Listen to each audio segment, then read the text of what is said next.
اللہ نے جو دین نازل فرمایا ہے اس کے دو حصے ہیں، ایک عقائد اور ایک اعمال۔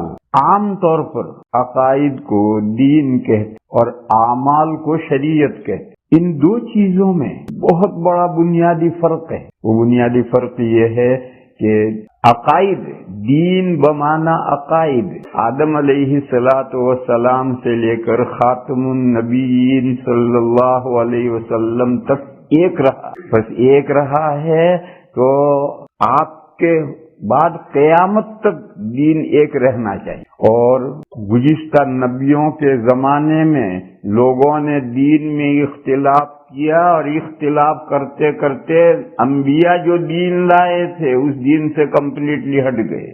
لیکن نبی پاک صلی اللہ تعالی علیہ وسلم کے بعد بھی عقائد میں اختلاف پیدا ہوگا، لیکن امت کمپلیٹلی دین سے ہٹ جائے ایسا نہیں ہوگا۔ قیامت تک ہمیشہ ایسا طائفہ امت کا موجود رہے گا جو دین حق پر برقرار رہے گا۔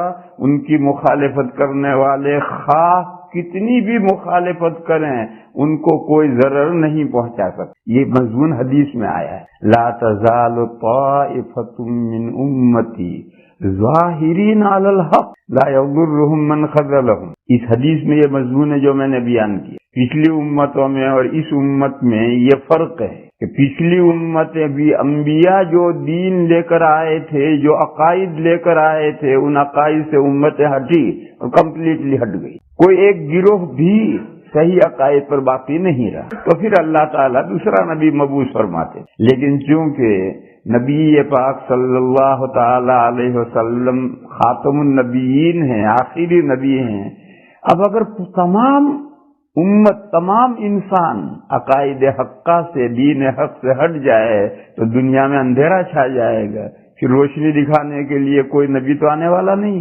تو اللہ تعالیٰ نے اس کا یہ انتظام کیا ہے کہ حضور کے بعد بھی عقائد میں اختلاف ہوگا، لیکن ایسا نہیں ہوگا کہ پوری امت غلط عقائد پر چلی گئی۔ ہمیشہ قیامت تک ایک جماعت صحیح عقائد پر رہے گی، یہ حدیث میں مضمون ہے۔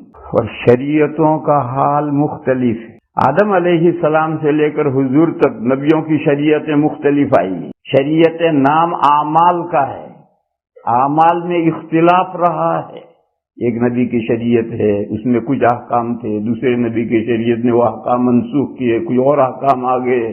بس نبی پاک صلی اللہ تعالی علیہ وسلم کے بعد بھی احکام میں اختلاف ہوگا، لیکن یہ اختلاف نو پرابلم، کیونکہ یہ اختلاف تو شریعتوں میں رہا ہے، اور جب شریعتوں میں اختلاف رہا ہے تو حضور کی امت میں جو اعمال میں اختلاف ہوگا اس میں کوئی ایسا بڑا مسئلہ نہیں ہے۔ یہ فرق سمجھنا ہے دین میں اور شریعت میں، اور دلیل میں نے بیان کر دی۔ عقائد میں اختلاف برداشت نہیں، کیوں؟ وہ آدم علیہ السلام سے لے کر آخری نبی تک دین ایک ہی رہا ہے، اور جو نبیوں کے دین سے ہٹے وہ کمپلیٹلی گمراہ ہو گئے۔ البتہ اس امت کا ایکسیپشن ہے کہ یہ کمپلیٹلی گمراہ نہیں ہو۔ دوسرا میں نے بتلایا کہ شریعتیں خود مختلف رہی، جب شریعتیں مختلف رہی ہیں تو حضور کی امت میں اعمال میں اختلاف ہو جائے تو یہ بھی کوئی اہم بات نہیں۔ یہ ایک بنیادی طور پر ایک بات یہ سمجھ لینے کی۔ دوسری بات، اس امت میں عقائد میں اختلاف، اس امت کا جو پہلا قافلہ تھا صحابہ کرام رضی اللہ تعالی عنہم اجمعین، ان کے زمانے تک، صحابہ کے زمانے تک عقائد میں اختلاف نہیں ہوا۔ صحابہ کے بعد تابعین کے زمانے سے عقائد میں اختلاف شروع ہوا۔ کوئی ایک صحابی ان عقائد سے نہیں ہٹا جن عقائد پر حضور امت کو چھوڑ کر گئے، اور اعمال میں اختلاف صحابہ کے زمانے میں ہوا، اور نہ صرف صحابہ کے زمانے میں ہوا، ابھی حضور دنیا میں حیات سے تشریف فرماتے اور صحابہ میں اعمال میں اختلاف ہوا۔ مشہور واقعہ ہے کہ جنگ غزوہ احزاب کے بعد یہود کا ایک قبیلہ تھا بنو قریظہ، اس نے جنگ کے موقع پر غداری کی تھی۔ نبی پاک صلی اللہ تعالی علیہ وسلم نے ہجرت کر کے مدینہ میں پہنچتے ہی مدینہ میں جو 3 قومیں تھی ان میں جو فیڈریشن قائم کیا تھا اس میں یہود بھی شامل تھے۔ مدینہ میں 3 قومیں تھی، مسلمان تھے، مشرکین تھے اور یہود۔ حضور نے وہاں پہنچتے ایک فیڈریشن قائم کیا تھا، اس میں وہ بھی تھے۔ اس میں یہ ایک معاہدہ یہ تھا کہ اگر باہر سے کوئی دشمن حملہ کرے تو یہ تینوں مل کر اس کا مقابلہ کریں۔ پھر غزوہ احزاب ہوا ہے سن 5 ہجری میں۔ سن 5 ہجری آتے آتے مدینہ میں کوئی مشرک نہیں رہا، سب مسلمان ہو، لیکن یہود تھے۔ تو احزاب میں، احزاب کے معنی ہیں پارٹیز، جزیرۃ العرب کی۔ پہلے تو قریش، مکہ کے قریش حملہ کرتے تھے، اس مرتبہ صرف قریش نے حملہ نہیں کیا، تمام احزاب نے، تمام قبائل نے، پارٹیاں جمع ہو کر کے حملہ کیا۔ بڑا خطرناک موقع تھا۔ اس موقع پر مدینہ میں مشرک تو رہے ہی نہیں تھے، مگر یہ یہود تھے، ان کی یہ ذمہ داری تھی کہ وہ مسلمانوں کے ساتھ مل کر احزاب کا مقابلہ کرتے اس فیڈریشن کے تعلق سے۔ مگر انہوں نے نہ صرف یہ کہ جنگ میں وہ شریک نہیں ہوئے، چلو کوئی حرج نہیں، انہوں نے مشرکین کے ساتھ ساز باز اور معاہدے کے خلاف ورزی۔ جب جنگ احزاب ختم ہو گئی تو لشکر گھر لوٹا۔ نبی پاک صلی اللہ تعالی علیہ وسلم بھی گھر تشریف لا کر ہتھیار اتار کر کے نہانے کے لیے کپڑے بدلنے کی تیاری فرما رہے تھے، اور حضرت جبرائیل آئے اور انہوں نے کہا یا رسول اللہ آپ نے ہتھیار اتار دیے؟ فرشتوں نے کبھی ہتھیار نہیں اتارے۔ تو حضور نے پوچھا کہ اللہ کا کیا حکم ہے؟ تو حضرت جبرائیل نے یوں اشارہ کیا، چلے گئے۔ وہ بنو قریظہ کی طرف اشارہ کیا تھا جنہوں نے غزوہ احزاب میں نقض عہد کیا تھا، ان کا اشارہ حضور سمجھ گئے۔ چنانچہ حضور نہانے سے پہلے گھر سے باہر مسجد نبوی میں آئے اور صحابہ کو آ کر یہ حکم دیا کہ فوراً تیاری کرو اور بنو قریظہ پر چڑھائی کرو اور عصر کی نماز وہاں جا کر پڑھو۔ یہ ظہر کے بعد کا قصہ ہے۔ چنانچہ صحابہ نے ضروری سامان کیا، پھٹافٹ تیار ہو کر کے لشکر روانہ ہو گیا بنو قریظہ کی۔ راستے میں عصر کی نماز کا وقت ہو گیا تو صحابہ میں اختلاف ہو۔ بعض نے کہا ہمیں حضور نے یہ حکم دیا ہے کہ بنو قریظہ میں جا کر عصر پڑھو، لہذا ہم وہیں عصر پڑھیں گے، راستے میں نہیں پڑھیں گے۔ دوسرے صحابہ نے کہا کہ نبی پاک صلی اللہ تعالی علیہ وسلم کے حکم کا مقصد یہ تھا کہ فٹافٹ پہنچو، عصر کی نماز قضا کرو، یہ منشا نہیں تھا حضور کا۔ انہوں نے کہا منشا نہیں جانتے۔ چنانچہ آدھوں نے راستے میں رک کر عصر کی نماز پڑھی اور آدھوں نے نہیں پڑھی، وہ بھی رکے مگر عصر نہیں پڑھی۔ پھر آدھوں نے عصر پڑھی، پھر سب چلے۔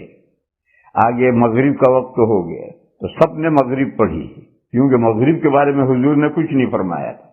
پھر عشاء کے وقت بنو قریظہ پر لشکر پہنچا، وہاں جا کر جنہوں نے عصر نہیں پڑھی تھی انہوں نے وہاں عصر پڑھی اور پھر سب نے عشاء پڑھی۔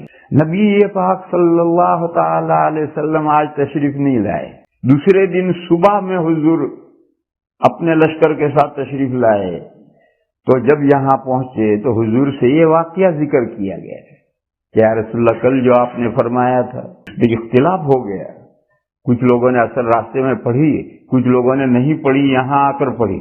نبی پاک صلی اللہ تعالی علیہ وسلم نے دونوں جماعتوں سے کچھ نہیں کہا، نہ ان سے کچھ کہا نہ ان سے کچھ کہا۔ ان سے یہ نہیں کہا کہ تم نے میرے حکم کی خلاف ورزی کیوں کی، میں راستے میں عصر کیوں پڑھی، ان سے کچھ نہیں کہا۔ اور ان سے نے یہ فرمایا کہ تم نے میرے حکم کی مقصد کیوں نہیں سمجھا، نماز عصر کی کیوں قضا کی، ان سے بھی کچھ نہیں فرمایا، ان سے بھی کچھ نہیں فرمایا، اس لیے کہ جو کچھ ہونا تھا وہ واقعہ کل گزشتہ کا ہے جو گزر چکا۔ آگے واقعہ ہونا ہوتا تو وضاحت ہوتی، لیکن آگے تو ہونا نہیں ہوتا، واقعہ کل گزشتہ یسٹرڈے کا واقعہ ہے۔ اس حدیث سے کیا معلوم ہوا کہ نبی پاک صلی اللہ تعالی علیہ وسلم کے زمانے میں صحابہ میں احکام میں اختلاف ہوا ہے اور حضور نے نہ ان سے کچھ کہا نہ ان سے کچھ کہا۔ البتہ ایسا اختلاف جو بدیہی طور پر غلط ہو اس کا مداوا کیا گیا ہے۔ مثلا جب روزوں کی آیت نازل ہوئی کہ جب تک سیاہ تاگے سے سفید تاگا جدا نہ ہو وہاں تک کھا سکتے، تو ایک صحابی نے اپنے تکیے کے نیچے ایک کالی اقال اور ایک سفید اقال رکھ لی۔ اقال جو عرب کالا کالا سانپ لپیٹتے ہیں سر پر، عرب وہ کالا کالا سانپ لپیٹتے ہیں، وہ اقال ہے، اور اقال کے معنی ہے اونٹ کے پیر باندھنے کی رسی۔ تو پہلے جب بدو اونٹ چرانے جاتے تھے تو یہ رسی پیر میں باندھتے تھے، شام کو جب اونٹ کو واپس لانا ہے تو کھول کر کے سر پہ لپیٹ دیتے تھے، تو اب وہ فیشن ہو گئے۔ بادشاہ سلامت بھی باندھتے۔ یہ ایسا ہی ہے جیسے ہندوستان میں ایک وائسرائے آئے، ان کا اتفاق سے ایک طرف کا ہونٹ کٹا ہوا تھا، تو انہوں نے بیلنس کرنے کے لیے دوسری طرف سے بھی اتنی مونچھ مونڈا دی اور بیچ میں اتنی مونچھ رکھی، تو ہندوستان میں یہ فیشن چل پڑا۔ صبح وہ حضور کی خدمت میں حاضر ہوئے اور انہوں نے کہا یا رسول اللہ، کالا دھاگا اور سفید دھاگا تو بہت دیر تک جدا نہیں ہوتے، الگ الگ نہیں معلوم ہوتے۔ وہ شہری کھا کر تکیا اٹھا کر دیکھتے تھے کہ دونوں ایک کالا اور سفید الگ الگ معلوم ہوتے ہیں، نہیں ہوتے تھے، دکھاتے۔ تھوڑی دیر کے بعد میں پھر تکیا اٹھا کر دیکھتے تھے، پھر الگ الگ نہیں معلوم ہوتا۔ گھر کے اندر تکیے کے نیچے اندھیرا ہوگا تو کہاں سے الگ الگ معلوم ہے؟ تو قرآن کریم کی آیت نازل ہوئی من الفجر۔ یہ من الفجر پہلے نازل نہیں ہوا تھا، اب من الفجر نازل کر کے کلیئر کر دیا کہ کالا دھاگا اور سفید دھاگا صبح صادق اور رات کی سیاہی مراد ہے، دو یکال مراد نہیں۔ تو ایسا کوئی سمجھنے میں غلطی کرتا تھا، اس کی اصلاح تو کی جاتی تھی، لیکن ایسا پوائنٹ کہ یہ مطلب بھی ہو سکتا ہے اور یہ مطلب بھی ہو سکتا ہے، جیسا یہ واقعے میں کہ ہر ایک بنو قریظہ میں جا کر اثر پڑے، کہ دو مقصد ہو سکتے ہیں، فٹافٹ پہنچنا بھی مقصد ہو سکتا ہے، اور یہ بھی بظاہر مقصد یہ ہے کہ راستے میں اثر نہیں وہیں پڑنی۔ تو ایسا اختلاف حضور کی حیات میں صحابہ میں ہوا ہے اور حضور نے کچھ نہیں فرمایا ہے۔ کوئی بدیہی بات غلط ہو جائے تو اس کے لیے تو قرآن وضاحت کرتا تھا، حدیثیں وضاحت کرتی تھی، لیکن ایسا اختلاف کہ جو یہ مطلب بھی ہو سکتا ہے اور یہ مطلب بھی ہو سکتا ہے، ایسا اختلاف ہوا ہے، لیکن عقائد میں اختلاف نہیں ہوا۔ عقائد میں اختلاف تابعین کے زمانے سے شروع ہو۔ یہ دوسرا مضمون ہے، اس کو ذہن میں رکھنا چاہیے۔ تیسرا مضمون سمجھو، یہ جو ہیں صحابہ، تابعین اور تبع تابعین، یہ زمانے کے طول میں بھی ہیں اور چوڑائی میں بھی ہیں۔ زمانے کی لمبائی میں وہ تو ہر ایک سمجھتا ہے کہ صحابہ کا دور وہ ختم ہو گیا تو تابعین کا دور وہ ختم ہو گیا تو تبع تابعین کا دور نہیں، زمانے کی چوڑائی میں بھی یہ تینوں دور ساتھ ساتھ چلتے ہیں۔ کیوں صحابی کسے کہتے ہیں؟ جس نے حالت ایمان میں نبی پاک صلی اللہ تعالی علیہ وسلم کی زیارت کی اور ایمان ہی پر ان کی وفات ہو، تو یہ صحابی ہیں۔ تو نبی پاک صلی اللہ تعالی علیہ وسلم کے زمانے میں تو سارا جزیرۃ العرب میں اسلام پھیل گیا تھا، تو جتنے مسلمان ہوئے تھے انہوں نے حضور کی زیارت تھوڑی کی، سب مسلمانوں نے حضور کی زیارت نہیں کی تھی، پورے جزیرۃ العرب میں اسلام پھیلا ہوا ہے۔ جس کی قسمت میں یہ سعادت تھی اس کو زیارت حضور کی ہوئی۔ پھر مدینہ سے کوئی صحابی مثال کے طور پر سفر کرتے ہوئے کسی قبیلے سے گزرے یا زکاتیں وغیرہ وصول کرنے کے لیے گئے یا گورنر بن کر گئے، تو وہاں کے مسلمانوں نے صحابی کو دیکھا تو اب یہ تابعی ہو گئے۔ یہ بھی حضور کے زمانے میں موجود ہیں، مگر حضور کی زیارت نہیں ہو سکی، انہوں نے صحابی کی زیارت کی ایمان کی حالت میں اور ایمان ہی پر وفات ہوئی تھی، تابعین۔ لیکن حضور کے زمانے میں سارے مسلمانوں نے صحابی کو صحابہ کو بھی نہیں دیکھا تھا۔ بعض ایسے بھی تھے جنہوں نے کسی صحابی کو زندگی بھر نہیں دیکھا، بلکہ ان لوگوں کو دیکھا جنہوں نے صحابی کو دیکھا، یعنی تابعین کو دیکھا، تبع تابعین ہو۔ اور پھر چوتھا، ایسے بھی مسلمان ہو سکتے تھے کہ انہوں نے کسی تابعی کو بھی نہیں دیکھا، تبع تابعین کو دیکھا، ان کا کوئی شمار نہیں۔ جن مسلمانوں نے تبع تابعین کو دیکھا ان کا کوئی کلاس نہیں ہے، تین ہی کلاس حضور نے قائم کیے۔ فرمایا خیر الناس قرنی ثم الذین یلونہم ثم الذین یلونہم، بہترین زمانہ میرا زمانہ ہے، پھر وہ زمانہ ہے جو ان سے متصل ہے۔ یہ جو متصل ہونا ہے لمبائی میں بھی اور چوڑائی میں بھی، پھر وہ لوگ ہیں جو ان سے متصل ہیں۔ لہذا صحابہ، تابعین، تبع تابعین، یہ تین خیر القرون ہیں۔ پھر آگے کا جو چوتھا قرن ہے اس کے کوئی کلاس قائم حضور نے نہیں کیا۔ اور اصل جو مضمون جو میں نے سمجھایا کہ جب سارے صحابہ مر چکیں گے، وفات پا جائیں گے، تب تابعین کا دور شروع ہوگا، یہ لمبائی میں۔ اور چوڑائی میں جس نے حضور کی زیارت کی وہ صحابہ، جس نے صحابی کی زیارت کی وہ تابعین، جس نے تابعین کی زیارت کی وہ تبع تابعین، اس سے آگے جو مسلمان ہیں ان کا کوئی کلاس۔ یہ مضمون بھی سمجھ کے ذہن میں رکھنا چاہیے۔ تو میں نے عرض کیا تھا کہ صحابہ کے زمانے میں عقائد میں کوئی اختلاف شروع نہیں ہو، تابعین کے زمانے سے شروع ہو، اور وہ تابعین ساتھ ہی ساتھ صحابہ کے ساتھ ہی ساتھ ان کا زمانہ بھی چل رہا ہے، مگر ایک صحابی بھی ایسا نہیں ہے، تاریخ نے ایسا ریکارڈ نہیں کیا کہ جس نے جن عقائد پر نبی پاک صلی اللہ تعالی علیہ وسلم نے ان کو چھوڑا تھا اس سے ذرا بھی ہٹے ہوں، ایسا نہیں تھا۔ یہ جو اختلاف عقائد میں شروع ہوا وہ تابعین تبع تابعین کے زمانے سے شروع ہوا۔ اس کے بعد ایک مضمون اور سمجھنا چاہیے، وہ مضمون یہ ہے کہ حدیث ہے کہ یہود کے 71 فرقے ہوئے سب جہنم، عیسائیوں کے 72 فرقے ہوئے سب جہنم، اور میری امت کے 73 فرقے ہوں گے۔ اس حدیث کے شروع میں حضور نے سین استعمال کیا ہے، ستفترق امتی، ان قریب جو اختلاف ہوگا میری امت میں اور 73 فرقے بنیں گے۔ اس سین میں اشارہ ہے، آپ حضرات عربی نہیں سمجھتے، سین میں اشارہ ہے کہ صحابہ کے زمانے تک یہ اختلاف نہیں ہوگا، اس کے بعد یہ اختلاف شروع ہوگا۔ وجہ کیا ہے؟ وجہ ہے صحابہ حضور کے شاگرد تھے، تابعین صحابہ کے شاگرد تھے، تبع تابعین تابعین کے شاگرد تھے۔ جتنا دور جائیں گے اتنا استاد کا اثر کمزور پڑتا چلا جائے گا۔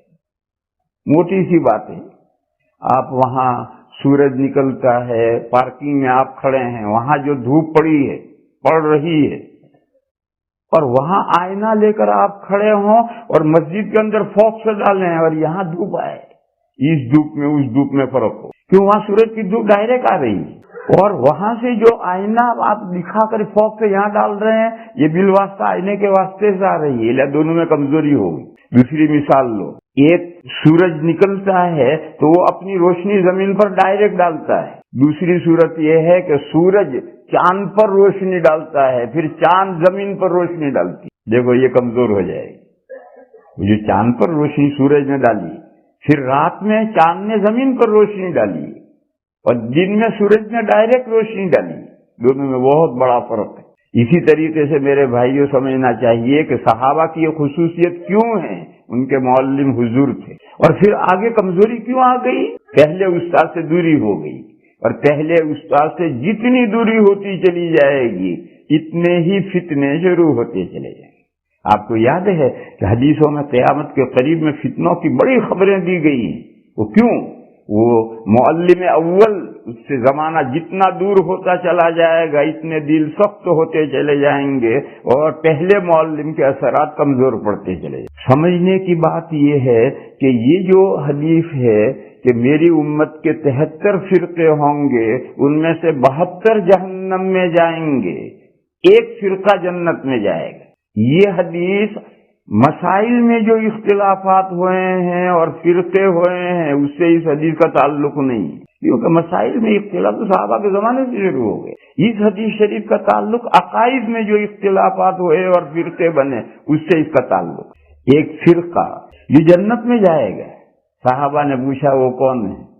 تو حضور نے فرمایا ما انا علیہ و صحابی، وہ فرقہ وہ ہے جو میں جس پر ہوں اور میرے صحابہ جس پر ہیں، یعنی جن عقائد پر ہیں۔ نبی پاک صلی اللہ تعالی علیہ وسلم نے جن عقائد کی تعلیم دی ہے، اور میں نے کہا تھا کہ صحابہ میں عقائد میں اختلاف نہیں ہوا، تمام صحابہ جن عقائد پر تھے ان عقائد پر جو ہوگا وہ جنت میں جائے گا، اور ان عقائد سے جو ہٹے گا اس کا حال دوسرا ہوگا، وہ 72 فرقوں میں گیا۔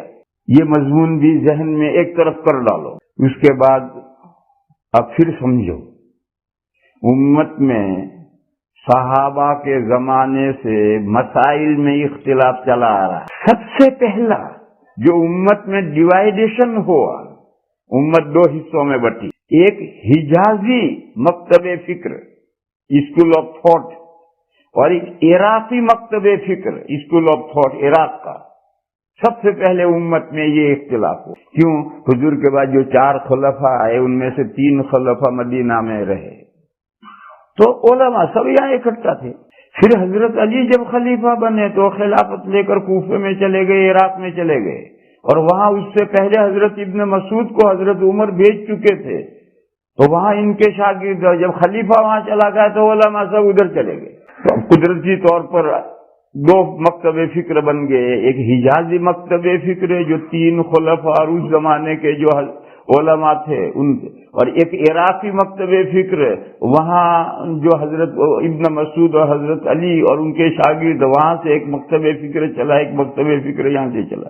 سب سے پہلے امت میں یہ ڈیوائیڈیشن ہوا، اس سے پہلے کوئی اختلاف نہیں، پوری امت ایک، اور جس کو کوئی مسئلے کی ضرورت پیش آتی تھی، جو بھی عالم ملتا تھا اسے مسئلہ پوچھتے تھے اور وہ مسئلہ بتایا، اس پر عمل کرتے۔ لیکن جب یہ امت 2 مکتب فکروں میں تقسیم ہوئی تو اب آہستہ آہستہ یہ ہونے لگا کہ اس مکتب فکر کا جو ذہن رکھتے ہیں وہ اپنے مکتب فکر کے عالم سے پوچھتے ہیں، ان سے نہیں پوچھتے، اور عراقی مکتب فکر سے جو مسلمان ہم آہنگ ہیں، ان کا ذہن جڑا ہوا ہے، وہ کوئی مسئلہ پیش آتا تو اپنے مکتب فکر کے عالم سے پوچھتے ہیں، دوسرے سے نہیں پوچھتے، اس سے نہیں پوچھتے۔ جیسے آج ایک حنفی ہے اور مسئلہ پیش آیا تو حنفی عالم اور مفتی سے ہی پوچھے گا، شافعی مالکی حنبلی سے نہیں پوچھے۔ ایک شافعی مسلمان ہے، اس کو مسئلہ پیش آئے گا تو وہ دنیا میں جہاں شافعی عالم ہوگا اس سے پوچھے گا، مفتی سے پوچھے گا، حنفی سے نہیں پوچھے گا۔ کیوں؟ یہ 4 مکتب فکر الگ ہو گئے ہیں،